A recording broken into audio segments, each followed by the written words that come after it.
Let's roll. This is Countercharge, your podcast for ranks, flanks, and kings of war.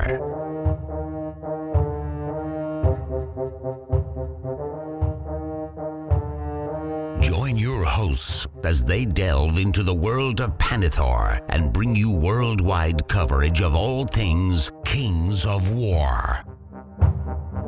Welcome to Countercharge. I'm Dan Wright.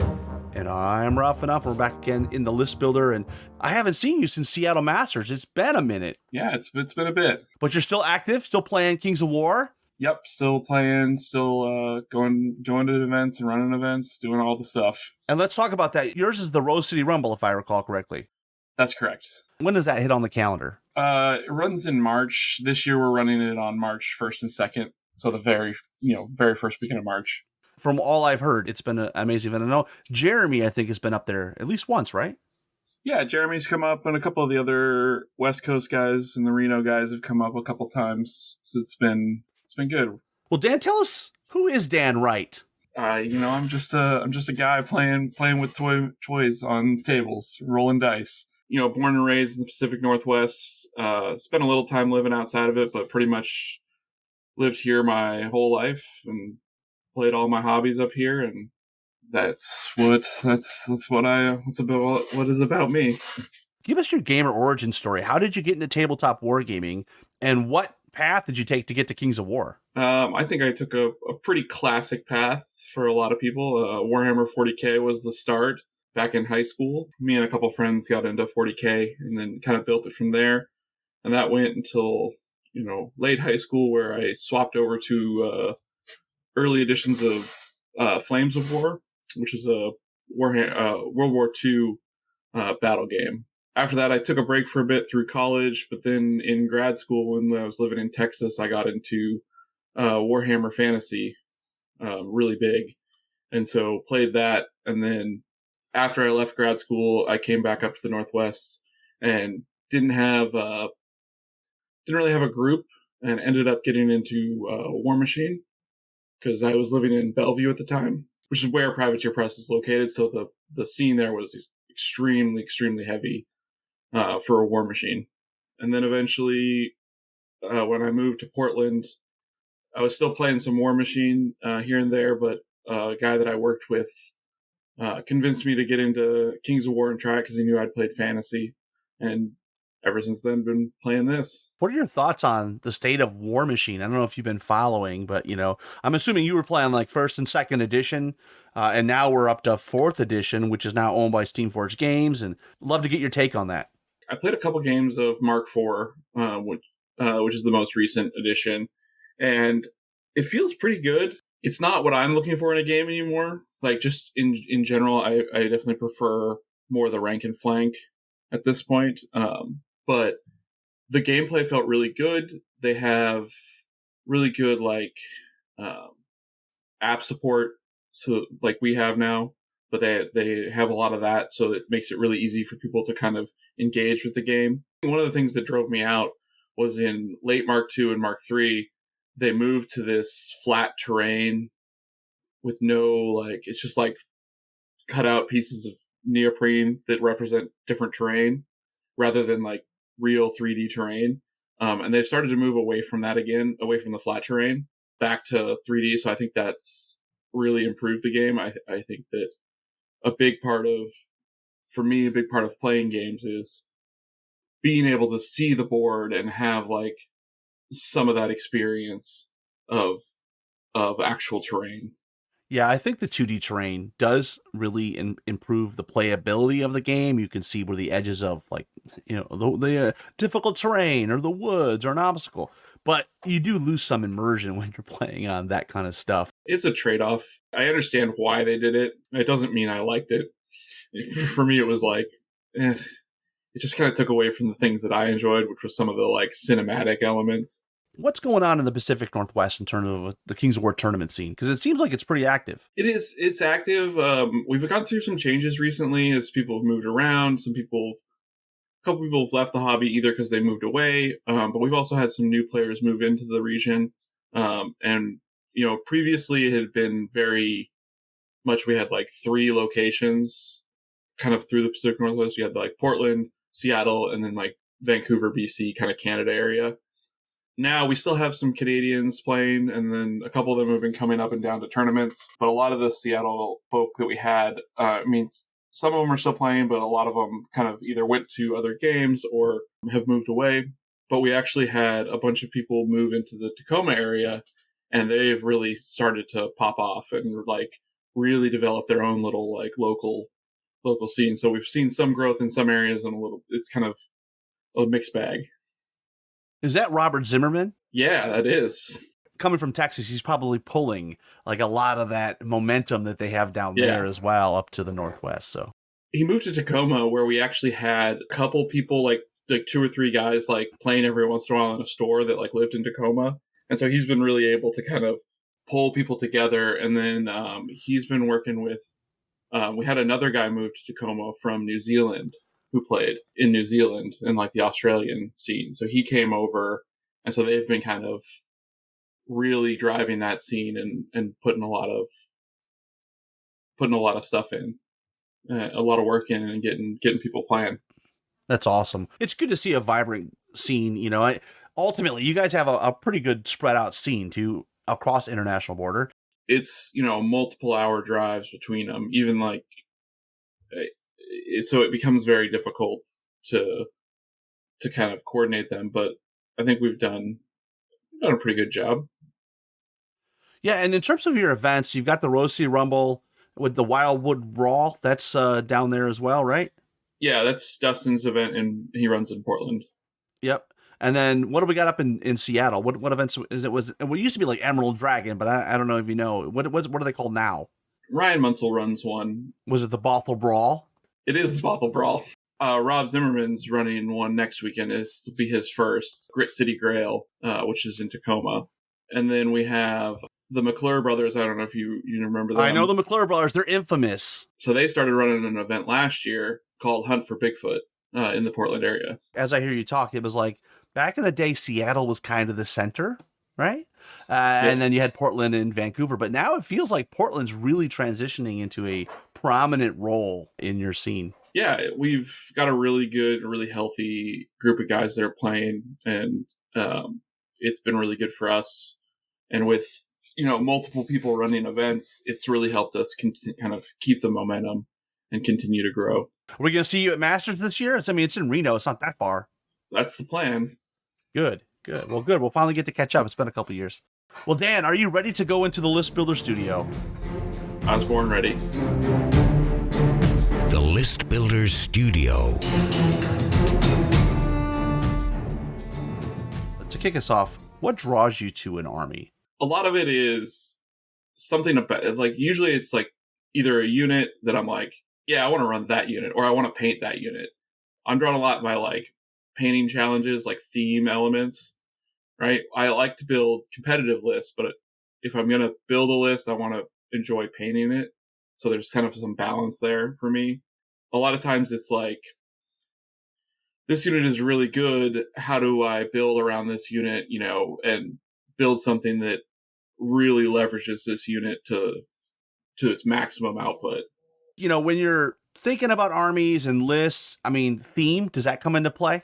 Yeah, to an extent. I like to have theme, but for me, I want the list to be successful. And so ultimately theme is secondary to building a list that functions and works the way I want it to. Play style, competitiveness, and all that kind of stuff. Yeah. Where does the inspiration for a new project originate? You mentioned maybe you got a unit. Is there other areas where something might come from the heavens and say, oh, I got to build this army? Yeah. So I actually just bought a bunch of models for my next project. And the inspiration was simply, man, I really am tired of how everyone else paints these models.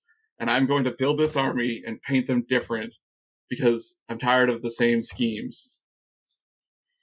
And what army is that? Basilia. Fantastic. So you're not going to do like almost a Menoth color scheme. Yeah, it's mostly blue and white. So, and like it's always clean and like, don't get me wrong, like you look at some of them and like Jeremy's Basilians, phenomenal. Dan, you don't have to inflate his ego. His ego needs no reinforcement. There's tons of Basilian armies that looks very good, but there's a lot of blues and purples and very clean lines, and a lot of the basing is very like chapel or ruins, and I want to do something that's gritty, grimy, and like much more like Basilia after the Crusade, when the Crusade is 3/4 of the way done. As you say that, there was a guy that I met at the Chicago Masters a ton of years ago who had like a bloody hand, and he's from your area. Tom Millard. Yeah, and now he doesn't play anymore, right? No, he doesn't. That's unfortunate, because Tom had a cool army. It was like the bloody-handed Basilean army, and so they were all like they had just come from battle, and it was almost like they just came off an Inquisition. He's some of the inspiration, because like I've seen and played against that army, and I was like, man, he's the only one that's ever done it, and he doesn't play anymore, and like so I kind of wanted to just do something, and like I wanted to play Basilia for a while. I don't want to just paint them in blue and white or in purple and white. That to me isn't entertaining, or like, it goes back to your hipster roots. Yeah, I gotta be different. You don't want to be like everybody else. You gotta stand out. Yeah, so I've got an idea for something similar to kind of what Tom had done. So when you're building a list and you're sitting down at Companion and you're ready to go, what's the first thing you think about? What is the list that I'm going to build? What is its win con, right? What unit is, or multiple units are designed to win me the games? Yeah, I mean, win conditions are important, right? Like, how is this army going to win? So that's the first step. And usually that's the first thing I add to the list, regardless of like unlocks or anything else. I just put those in, kit them exactly the way I want them, so that they'll do what I have planned for them. And then I figure out unlocks and everything else afterwards, because now I know what I need to get to. It sounds like you're describing a bunch of hammers. It depends. So usually, like in Dwarves, I start with hammers, but in somewhere like EOD, it would be less hammers. It would be more about like, because to me they're more like tar pit grindy. So it's like, okay, I need the right grind to mulch this down. Some of it depends on the list. So like I was toying with a goblin list a while back, and it's very war machine heavy, as goblins are, and so it's it's a lot of putting in the war machines first and then figuring out how to get the unlocks to have the right amount of war machines. When you're building your lists, how does meta affect your process? It's heavy-handed, because I'm always building a list to take to a tournament. Like, I don't really build lists to just like casual play. Like, I do casually play, but most of my goal of casual play is to get reps in to then go to an event. So the meta is always, especially like our local meta, because that's where I'm like playing for ranking, is very, very prevalent in my process of list building. And by the way, where are you ranked currently in the Pacific Northwest? Second. So right now you're second. That's awesome. Yeah, and Jared McClure is in first. One of the McClure brothers. The better of the McClure brothers, right? Or are you more of a Ben fan? I love them both. They're equals in my eyes. No, they're both good. They're both in the top 10 right now, so. Well, hopefully they'll make it out to Reno this year. So, thinking about the idea of meta overlaying on top of your list building process, obviously that's gonna, you're gonna be consciously thinking about, okay, I'm facing a shooting army. How do I face against melee, Alpha Strike, and all that stuff? I try to build lists that have at least a fair matchup against as many archetypes as possible.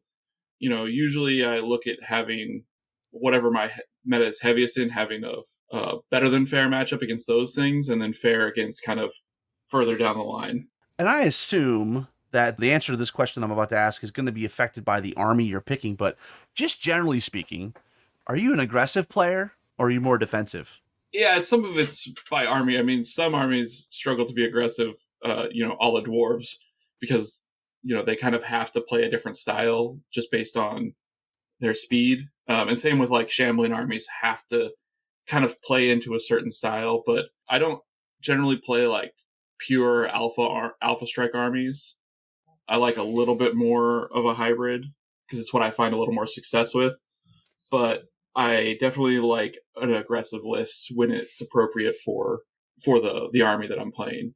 You're kind of describing maybe a little bit more combined arms, where you have more tools to face different potential opponents. What does that give you, though? I mean, obviously you get flexibility in terms of fighting against different armies. Is there anything else that it gives you when you're building a list? I think it gives me a fairer matchup into more opponents. So maybe I'm sacrificing a little bit into, some certain matchups where they're like highly specialized, but I'm getting better odds across the board. And a tournament is 5 games long, not 1 game. So I'm looking at it from the perspective of, well, I need to win the most games possible, not win 1 game really hard. Would you consider yourself a proactive or reactive player? Proactive. Like even if I'm playing like a more defensive, I'm proactively trying to push my opponent into situations that I would prefer them in. Even if that's them charging me, I'm trying to push them into the charges that I want them to take, so that I can then have a better position on the counter or the next turn for my army. Making them answer difficult questions. Yep, exactly. Universal battles. Do you use it? I've never used it. I found I watched a couple games on Universal Battle, like some other people play, and I realized in watching those games that while I probably should use a Universal Battle, I'd be much better at the game in the long run, just like reps wise. I found that, to me, a very, very big part of this hobby is like community. And like seeing my opponent and my friends face to face was very, very big for me. And so that kind of put me off of Universal Battle from the sense of like, oh, it's just kind of like a computer.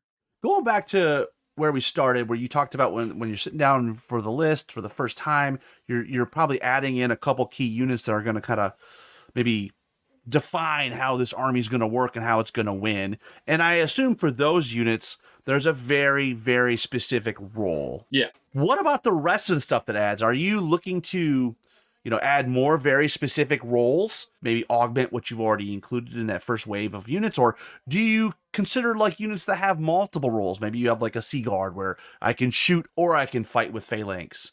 I look at all units as having a role in the list. Like if they don't have a role, why the hell am I putting them in the list? What are they doing? So everything I put in a list kind of has a purpose. Now, when you talk about like units that have kind of multiple roles, like a Sea Guard, I try to look at them as like, okay, well, what is their primary role in my list? What am I taking them for?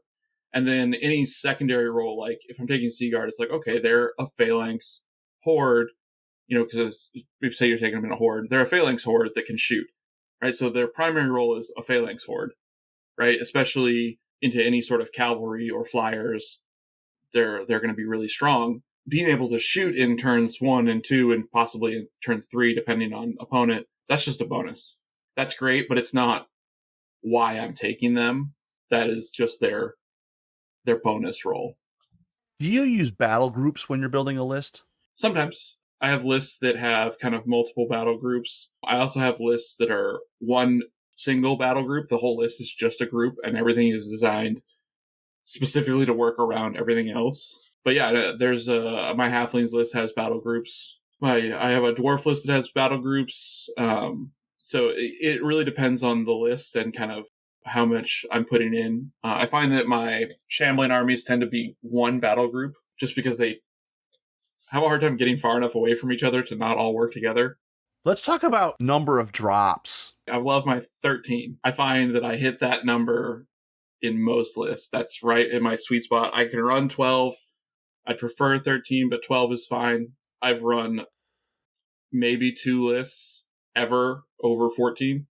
That's interesting because I would have thought, you're not pigeonholed into like one specific army type. Seems like you play like a wide swath of different armies, and I would assume like you're playing an elite army that would, maybe the number of units goes down, but if you're playing a horde army, it might go up. I say that, but of the few armies that I've played over 14, one of them is my current army.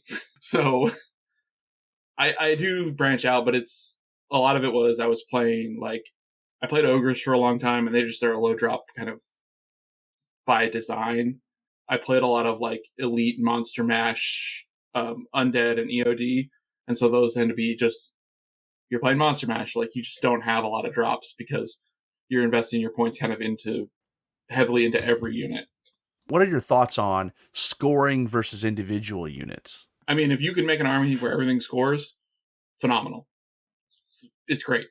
I think that if you're going to take a unit that's not scoring, like an individual, there better be a very good reason why they're not scoring, and they better have a really clearly defined role that is necessary for the functionality of the army. And I think a lot of armies have those. There's a lot of individuals that, you just want, like, Curse High Priests in Empire of Dust. They're integral to the functionality of the army, but they don't score. Necromancers and Undead, like, find me an Undead player that's not playing at least one because they're amazing. Right, so I think that individuals have their place, and it's still very valid in the current unit strength, setting that we're in. But if you can, the more unit strength you can spread across, I don't necessarily think like, oh, the higher the unit strength, automatically the better. But like the more unit strength you have spread across all of your drops, the more flexible you will be in the scoring scenarios. And when you're thinking about unit strength, how does the idea of like the durability of that unit strength, whether it's like defense or nerve or rally, does that play into and change the way you think about unit strength? No. Generally, I build the list and then I look at the unit strength and decide whether or not like I've got enough. And then, if I'm like on the cusp, I go review. Then I start to review like, well, are these units going to die? And then like, should I really count them in unit strength? I think that at the end of the game, you're really looking for like 4-ish units that have unit strength, like good unit strength. Because if you think about it, in something like Pillage with 7 tokens, you need to take 4 to win, right? To guarantee your win.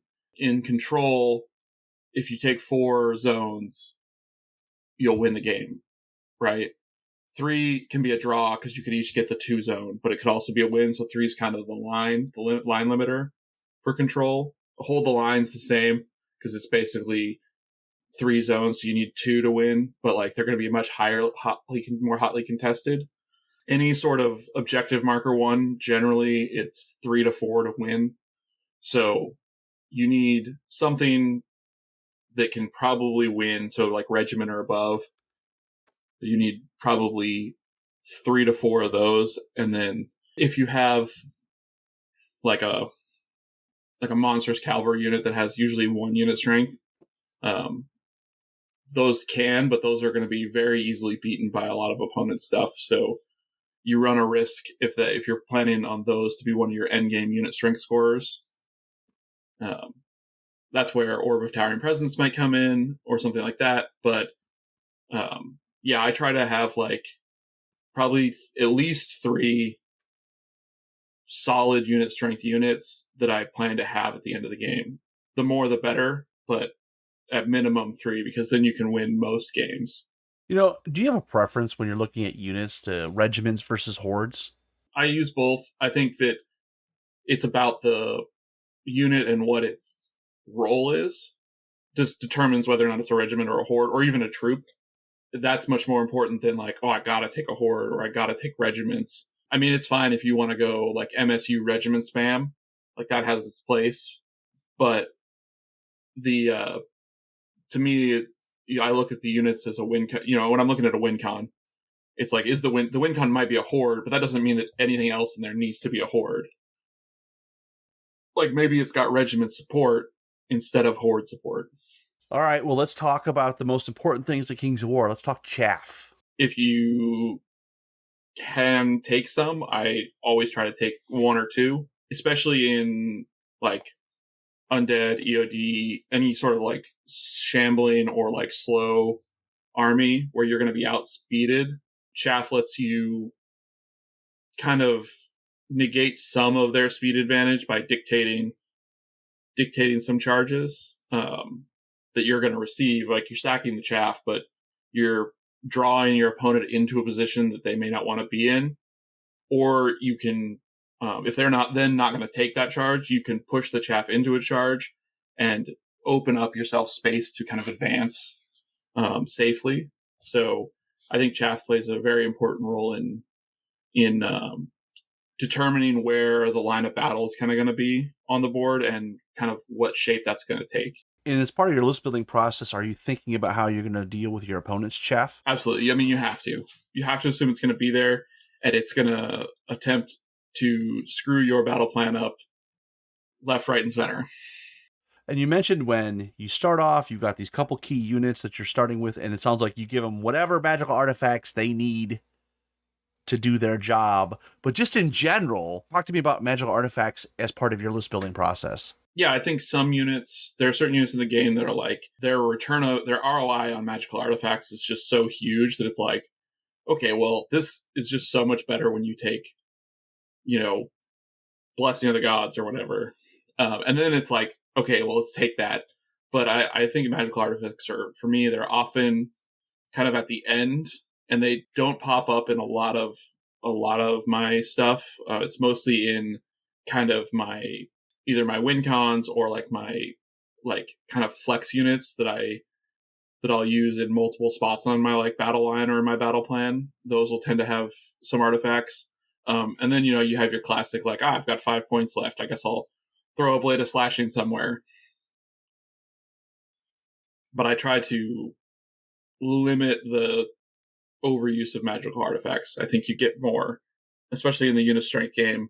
If you can end up getting another unit, you can often be better off.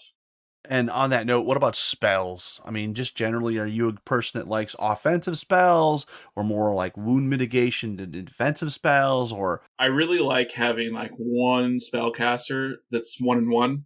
It's got a defensive spell for the early game, and then it's got an offensive spell for mid-late, because it can help me maybe pick something off that, I lost a unit and it barely survived, and then I don't have to then commit another unit. I can just pop it with a spell, because it's got, 5, it's 5 short of its nerve, and I can just, if I do 1 damage, I can probably pick it up, sort of thing. But I tend to be other than kind of a 1-on-1 flex spellcaster, your spellcaster should have a very clear role, just like anything else, and their spells should reflect that, right? So not stocking up a bunch of random spells that might come in handy. What about height? When you're talking, especially when you're talking about those flex, large cav heroes, height's really important because they're often nimble and they have a little bit more speed.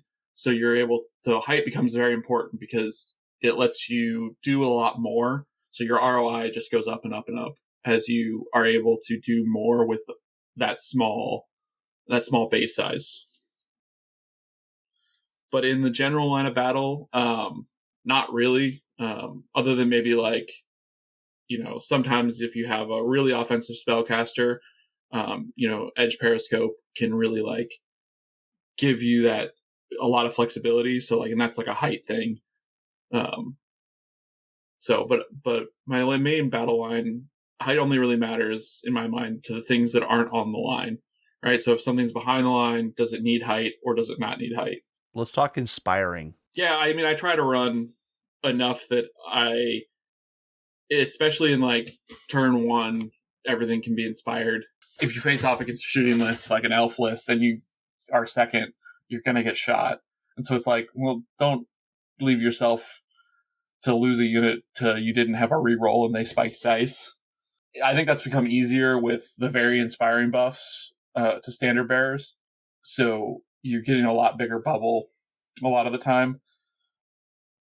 But I tend to only run 2, maybe 3 inspirers, spellcaster inspirers. If other units that have another role have inspiring, then that's just a bonus roll. Once again, it's that's not what I bought them for, but I'll take it. Command orders. Have you had a chance to play with them? I've played 1 game. I've watched a lot of games and I've talked a lot about them. I was traveling for the holidays a bit, but a couple of my buddies played a bunch of games and they kind of downloaded me on their experiences. And they've been playing with command orders since they came out. And even in my 1 game, I took no bonus dice. I just played a list. But in that 1 game, I saw a change. I saw I could take. I have Boots of Striding. One of the army orders would give me Strider, so I could just take a red die for 10 points and likely always have that order that I could use anywhere for 5 points less than boosted striding that I could only use once on one unit. So I think there is some place for them, right? There's like good things, but I don't see them being this take all the dice, 3 reds. I think that takes away, like 30 points is a lot to take away from the rest of your list. So I think generals that build lists where the list works and it isn't relying on command orders to do things are going to be more successful in the long run. Sure, command orders may spike certain games, but I don't think they're going to be consistent because you have to roll dice for them, and we all know how hitting on 4s works. I'm a little leery of like relying on command dice for more than, anything more than a 4-cost order. I do think it's going to be faction specific. There's certain factions that currently have better orders than others. I think 80% of the factions have good faction orders. Reading through them, I could immediately see list archetypes that would want it. Sure, there's some that aren't going to, in certain factions, there's some alternate archetypes that are going to be like, well, these orders are useless to me. But I can definitely see some builds coming out of those, and I think some will see some builds that we haven't seen a lot of maybe pop up, and a good player is going to really exploit those. 4 months in is in any sort of meta development is way too early for people to be like, these are awful or these are great. I think good players are going to shake it out over a much longer period because they're going to take the time to go, well, this might be good, but I need to get 50 reps in to really see what the data says on like how this impacts my game and how do I even feel about it in my play style and like on the tabletop. All right, well, let's talk about speed. What about it? How does that impact your list building? Speed 10 nimble flyers are great if you can take them. Having uniform speed is something that often happens, and I think I don't like it. I found that I much more enjoy playing an army that has variable speeds because it makes the job of my opponent much harder, right? Even if the speed is only 1 speed difference, that's 2 inches on a charge difference, right? And so it can put my opponent into a bind a lot more often.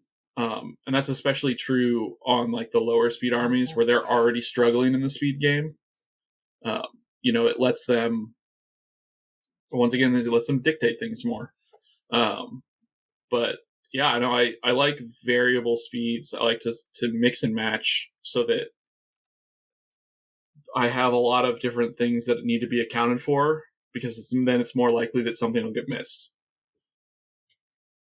And what about flyers? Because you talked about speed 10 nimble flyer. Like, flyers aren't all necessarily speed 10, but are you thinking about flyers, adding them to the list? And then also, what are you doing to mitigate your opponent's flyers? Yeah, I'm always thinking, I'm always thinking about mitigating flyers because, there's always a chance that, you're going to run into, some Drakon riders or some Aloe, and, they're not necessarily nimble, but they're still speed 10 and they're going to cause problems if you don't have a way to account for them. Beyond that, like any flyers that I'm going to put in my list need to really have a role. I don't just put a flyer in for the sake of having a flyer. If I can afford the points and it'll do something for me, then that's great because it's fitting into kind of that overarching game plan that I'm building with a list. Every piece has its purpose and is supposed to be doing something. And if it's not doing what it's supposed to be doing, I'm probably losing the game. Let's talk deployment. Are you specifically thinking about how this army is going to deploy while you're building it? Yeah, generally. Generally, I have pretty static deployment in my armies so that I don't have to respond to an opponent. Now, there is some flexibility in that. It's not like always the same every time. Like usually the core is the same every time, and then the kind of units on the wings and the flex units are in response to kind of where I see my opponent kind of putting heavy stuff. So but the core is pretty static in most of my armies. When you're thinking about what units you're going to drop first, are you starting with the obvious units, like, oh, this guy's got Pathfinder and needs to go in the woods, or My favorite thing is to drop a unit all the way on the edge of the board and be like, congrats, you have no information. they have to answer a very difficult question, like what's coming next, because they don't know. My favorite thing to do in Ogres, I ran 2 Crocodile Wranglers, and my first 2 drops would be them kind of back in the center near the board. Like, just like 2 Crocodile Wranglers. And I'd be like, I've made 2 drops. Like, you have to have made 2 to 3 drops now. And like, what does Wranglers tell you? They tell you nothing, because they're individuals that are fast enough to go wherever I need them on turn 1, so they can redeploy at the beginning of the game. Talk to me about terrain. You mentioned Strider boots, right? Like, are you really considering terrain when you're building the list? I mean, you have to. In almost any region of the country, your whatever unit you don't want to go through terrain is going to have to go through terrain. Like, maybe, or if you have 2 of a unit that neither of them want to go into terrain, they're going to go in terrain. Anytime you're running a horde, it's so easy for your opponent to force a horde into terrain on a charge that you're going to be in terrain. So you have to just assume it, or at least that's what I believe. And I just plan for it, right? Because then I don't care about the terrain, right? One way or the other. When you're building a list, are you thinking about the types of scenarios, objective-based loot, progressive scenarios that we have now, and trying to add mitigation or ways to handle those scenarios within the units you've selected? Yes and no. In a general sense, not really. I'm trying to build a list that functions as like a cohesive unit. But going back to the unit strength thing, a part of that list building process is going, well, any objective-based and marker-based scenario, I need to be able to hold 4 objectives at the end of the game. Any zone control scenario, I need to be able to hold, control. I should be trying to hold 4. Hold the line, I should be trying to hold 2, but really that's just 4 doubled up because you're going to be contesting them. So that's once again still 4. So yeah, it comes into play as I look at unit strength at the end and go, well, can I do scenarios now? Like in this list that I built, can this list actually win scenarios? And if the answer is no, then it's not a good list. Like it's not going to win scenarios. But yeah, so it definitely is involved in the process, looking at how do I win scenarios? And it's like, if you're going to play a loot token list, it's like, okay, well, who carries the loot token? Who do I want to be speed 5? Right? Like, do I have a unit that I can handle it being speed 5 and it still functions? In something like Raise, which is like a pseudo progressive, I only need to get there 1 turn and burn it, and then I can stay in my corner, right? So then you're looking at a mix of like, can I burn your tokens but protect the ones on my side? So generally I try to address most scenario archetypes and like through unit strength, because ultimately scenarios are defined by unit strength. Can I win scenarios? Do I have a list that'll actually function in scenario play? I know progressive scenarios haven't been around a long time in terms of Clash of Kings, but we've had regions that have used them. How do you see this impacting your list building going forward? Only positive. I have nothing bad to say about progressive scenarios. I played progressive scenarios in War Machine before this, and progressive scenarios make the game better. They also push the game away from just kill your opponent and you'll win the game. They make decision making more complex, which I think is a good thing. They make it more interesting because you can kind of have to assess more of what your opponent's doing on a scenario side rather than just on a how do I kill my opponent side. So it gives a second kind of layer to turns 1 through 4 that I think is a good thing. And it will. I mean, once again, it goes back to, from list building, it's okay, well, do I have the unit strength that I can put in the right places on turns, maybe not 1, but, because most of them start on 2. So it's like 2, 3, and 4. Am I going to score any points, or am I building a list that I'm going to allow them to score points, but I can still pull the points back in 5 and 6, right? Or am I going to push and hold early and all the way through? Like there's a lot more complex questions that need to be asked around unit strength and what you can do with it. I just think it's going to mix up the game itself in the sense that it's not going to feel maybe formulaic. You know, like with push, you're like, okay, we're each going to hold 3 on each side and we're going to fight for the middle. But like it's asking, progressive scenarios are asking different questions, and it might, and it probably is pushing us to make sure that really, I think speed is going to be even more important in those scenarios. But I don't know. We'll see. I'm looking forward to it. I think the slower armies are going to have to look at it as, okay, well, I have to build an army assuming that I'm going to lose progressive scoring on turns 2 and 3, right? Like my opponent's going to score those turns. And so then I have to account for that and go, I have to have enough items at the end of the game to swing that pendulum back to my side, right? And so so a speed army is playing one game, whereas something like an EOD is playing a completely different game at the same time. And they're looking at scenario scoring from through different viewpoints. Does the scoring system of the event that you're attending with this list affect your construction? I assume you're talking about like whether it's like Blackjack or Northern Kings or straight out of the book. Not really. I think ultimately in any of those, if you win scenario, you're going to win the game and you're going to score more points. I think that's ultimately what drives my list building, is like winning scenarios so that I can win games. And then I just kind of let the scoring do its own thing. Does the fact that we play on clocks affect your list building? No. If you're going to build a list, clocks are just a reality. If you can't play your list inside of a clock time at the point that you take it to a tournament, you haven't practiced enough to get your timing down below clock time. Or you've built a list that you aren't capable of playing on a clock. And that ultimately comes back to the list builder, not the list itself. Because I've seen people like Travis Tim play huge goblin armies on a clock just fine. So it's not that the list is incapable of playing on a clock. It's that the player has not gotten the reps in to learn clock play. At its core, Kings of War is about the player, not the list. Yes, you can make a bad list. Yes, you can make a good list. But player skill can still trump all that. I think a lot of clocks is just practice, right? I think people just don't practice on clocks, and then they are surprised when they can't get inside the time.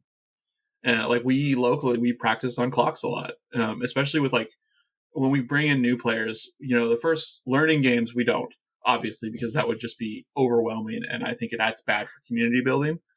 But we take the time to just like talk through games, and then, but once people get to a certain point, we say, okay, well, now we're going to introduce this element, this clock element. And then initially we just go, don't worry about the clock, just practice tapping it, right? If you go over, we're not stopping. We're just going to keep playing so that they can learn, hey, how far over am I? If they're, 10 minutes over, it's like, okay, well, where can we have cut down time? Where were you spending a lot of your time?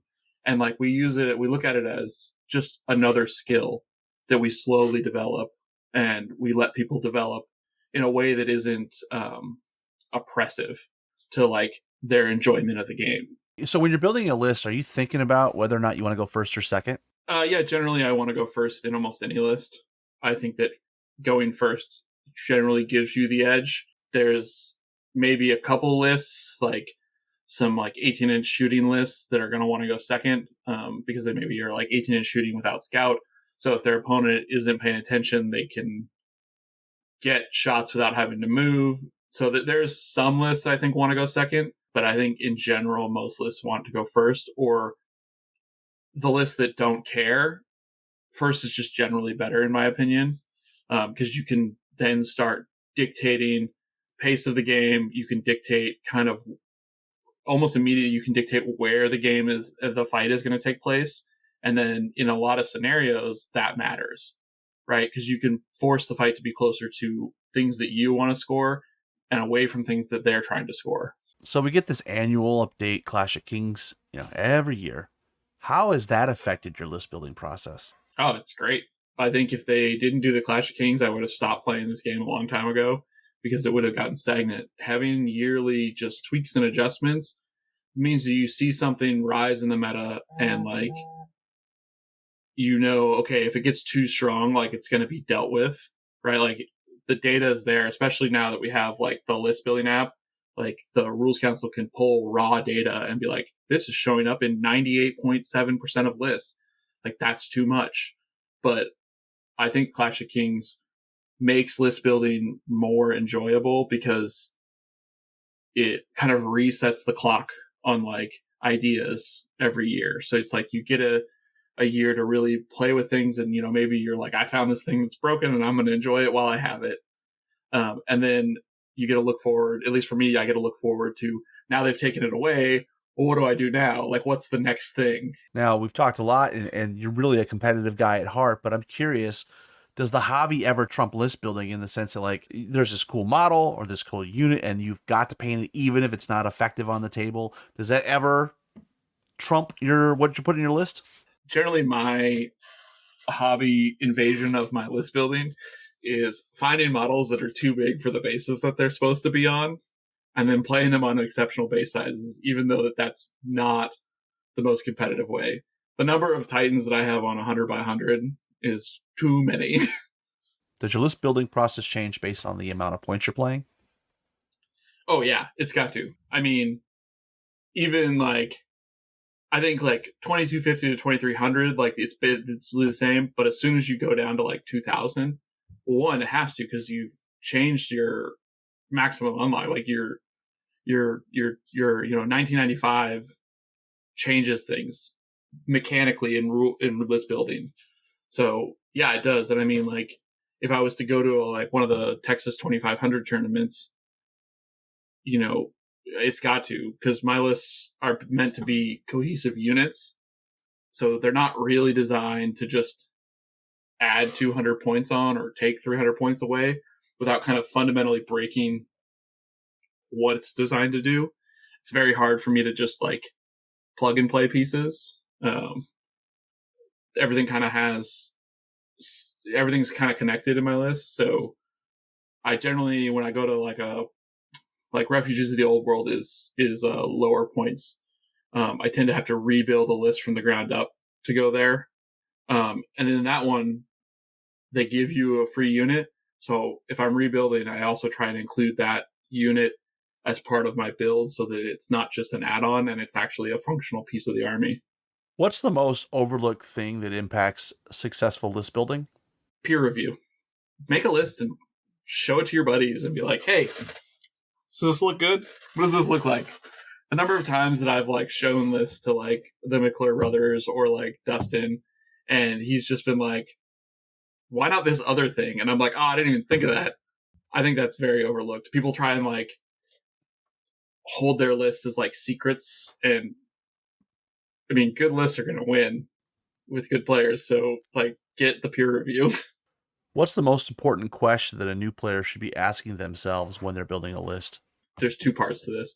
First question is, are you building a list to be competitive, or are you building a list to enjoy the game, to enjoy playing the game? Because I think those are two different things, right?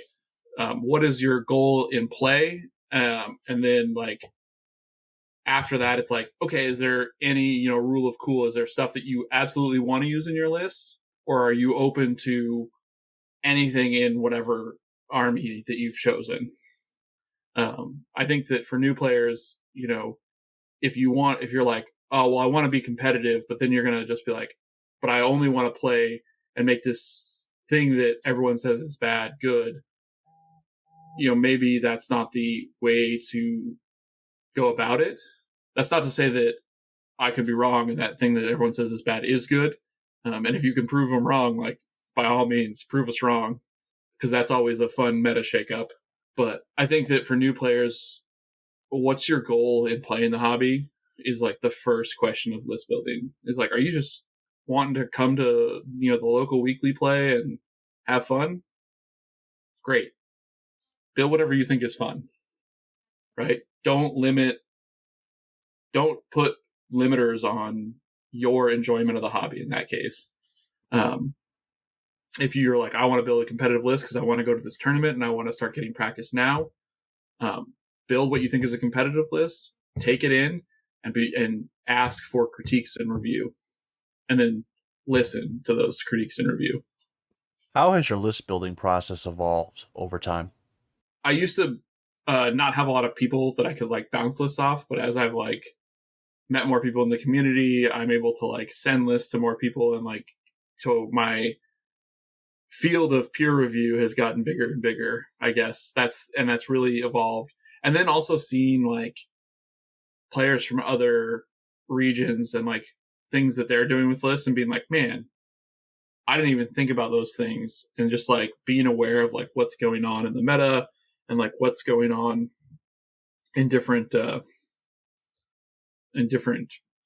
tournaments and what's winning events. And then like, but more than what's winning events, like you also have to look at obviously who's playing those lists, and what they were doing with them has really become an integral part of like kind of how I look at list building. All right, well, that kind of wraps up the general list building principles that you use. Now we're going to transition, and we're going to have you pull out your favorite list or your current list. And what do you got for us? What kind of list do you want to share with us today? I've got a Free Dwarfs list. Fantastic. At 2,300 points, I'm assuming? 2,300 points. How much unit strength? We've got 28 unit strength. And number of drops? 15. Give us a sense of the background of where it came from. But like a year and a half ago, I got a really cheap bag of old dwarf models. And I mean like a big bag. And I had a tournament in like 3 months. And I just challenged myself to make a list and repair and paint that army in 3 months for that tournament. And so it came from there. It was kind of a pseudo speed painting challenge that I did for myself. I'd already kind of had an idea of a list of dwarfs I want, but I'd never had the models. And then I got lucky and kind of came into some models. It's evolved a little bit since then, because that was 2 Clash of Kings ago. So it's evolved a little bit every kind of Clash of Kings. Yeah, it came from there, and I've been running it for about, in different iterations, for about a year and a half. And I'm taking it to the tournament that I'm going to on the 19th, 18th and 19th, Robert Zimmerman's tournament. If you want to take us through the army unit by unit, and as you hit each unit, kind of how do you see the role for that unit? All right, so it starts off with my win con, the core of the army, which is 2 hordes of Free Dwarf shield breakers. So then 1 horde has Blessing of the Gods and 1 horde has Chant of Hate. So some elite and vicious blenders. So those are my first units, and then I run 3 regiments of Free Dwarf Rangers. Those are shooting, but those are also hybrid units that are designed to draw opponents in because I'm slow dwarfs. So shooting pressure brings them in. And then I run 3 regiments of Ironclad with throwing mastiffs, so Rangers with dogs. And then I run 2 regiments of dogs with dogs as chaff. I run a Free Dwarf Stone Priest with Alchemist Curse and Barkskin and the Amulet of the Fireheart. I run a Free Dwarf Standard Bearer with the Loot, giving him Bane Chant. And then I run 2 Dwarf Lords on Large Beasts. One I give Brew of Haste, and the other one currently has the Boots of Striding, but that'll get swapped out for a Command Die and probably Blade of Slashing or Mace of Crushing, something like that. And then I run a Stoneclaw Champion. That has Blade of Slashing, so the Lord will have Mace of Crushing. You mentioned you played this for a while. It started a long time ago, and you sort of evolved it over time. How's it been doing on the table? Been really consistent. It has a couple bad matchups, but what list doesn't? It's really cohesive. Everything works really well together. The shield breakers can basically one-shot anything in the game. They're terrors. Most of my local players hate them. Do you have a scheme for deployment for this army? So obviously I have 3 regiments of Rangers, so everything's kind of built around wherever they go. They're going to go in whatever shooting lane kind of they have. Right? And their whole job is to throw pressure downfield. And, if they pick up units, great, or pick up chaff or whatever, but basically pressure my opponent, and you have to come to me. If you don't, I'm just going to keep shooting you. And then the benefit of them is they're crush one. So like once everything comes in, they're just as good in melee, if not better than they are at shooting. So they just become, melee fighters at that point. And it's all to feed stuff to the shield breakers, right? The shield breakers' entire job is 1, to be a unit strength 4 horde, but 2, to just pick up anything I need off the board. So, and the free dwarf version has Pathfinder innate, so it means that they can kind of just ignore terrain, which is a blessing for something that's a slow horde. Especially means that they're almost always hitting on 3s. There's very few things that can stop them from hitting on 3s. The Ironclad with the throwing mastiffs, because throwing mastiffs are once again that mid-range shooting pressure. So you can push an Ironclad out, throw the mastiff, and then it's like, well, yeah, you can charge this Ironclad, but that'll bring you in range of everything else, like that's behind it. Once again, it's another method of bringing my opponent in to my shield breakers, right? Because if they don't charge it, that Ironclad is just going to push up right into their face, and they're going to have to fight, a 125 point regiment that is defense 5 and isn't going to do that much, but it's also not really worth picking up, like point for point.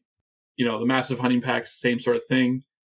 They're going to push out, throw their dogs, and then if you don't charge them, they're going to just get in your face. Maybe charge you. Maybe they're just going to go stand in front of you and be like, waste another turn.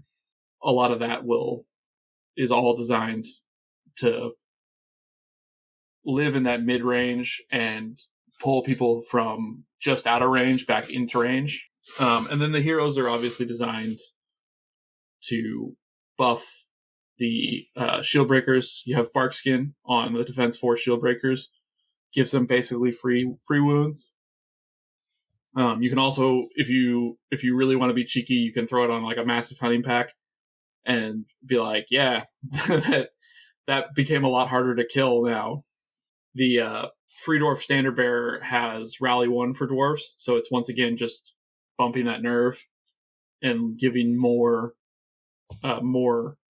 staying power to the dwarves. And then on top of that, the new orders that we got, one of them being Strider, the other one being Regen 5. That's once more a 4-point order that I can use to give the Shieldbreakers more staying power. It's like, oh, they got hit first, they then fought back and killed the thing, and then I have 10, 12 wounds or whatever, but I can pop Regen 5 and just make a bunch of those go away and make that trade even more favorable into for me. And then, you have your classic Lord on Large Beasts that play around on the flanks, and they're both there to protect against flyers, but also to protect against anything kind of coming around the flanks of dwarfs. It's a real risk when you play dwarfs, is that someone's going to turn the wheel and kind of put you in a position where they're forcing you to give up flanks. So the Lord on Large Beasts really, really help prevent that. Being defense 6, 15, 17 means that they're just kind of hard to shift for a lot of things. And they're being a 50 mil means they're wily and they can kind of really do a lot of things. They also hit hard enough that they're a threat. And then the Stoneclaw champion is just a faster threat that is not as tough, but its real role is to try and run up a side and basically draw some unit away from the battle so that I have more time to pick the enemy apart one by one, right? So if they spend a turn going after the champion, then it's a turn less that they're in the main battle. And if they don't go after the champion, he's then free to jump into the back and really play havoc with their support stuff. And him having, a little attack, a little shooting attack with the grenades, lets him do quite a bit of pressure from the side that if they ignore him, he can just kind of pepper the side until he can get into a position to do even more damage. So you mentioned there's a couple of bad matchups for the list. Anything in particular you'd call out? Yeah, like anyone that shoots harder than me, right? Because then they're like, yeah, we can shoot. We'll just shoot back. They're just like a bad matchup because then I have to be the one to go across the board. The game becomes much harder. I've won some of them, but that's probably like my biggest counter. Playing dwarves, I wonder if that's a new player-friendly army, in the sense that it sort of forces you to be really thinking about movement early.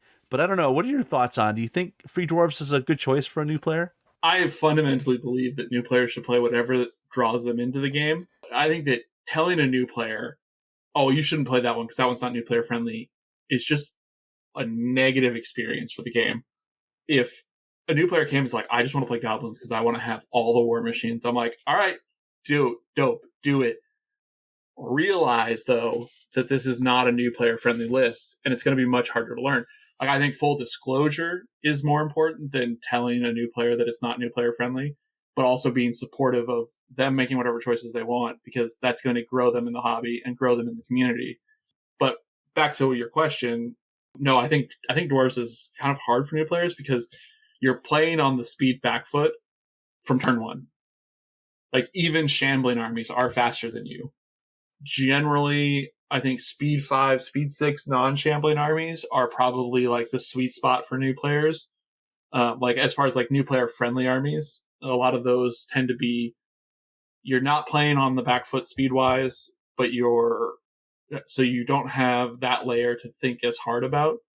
Yeah, I think that playing on the speed back foot is definitely a tougher for a new player, because you have to not only know what your army is doing, but you have to account for whatever your opponent's going to do from a speed perspective.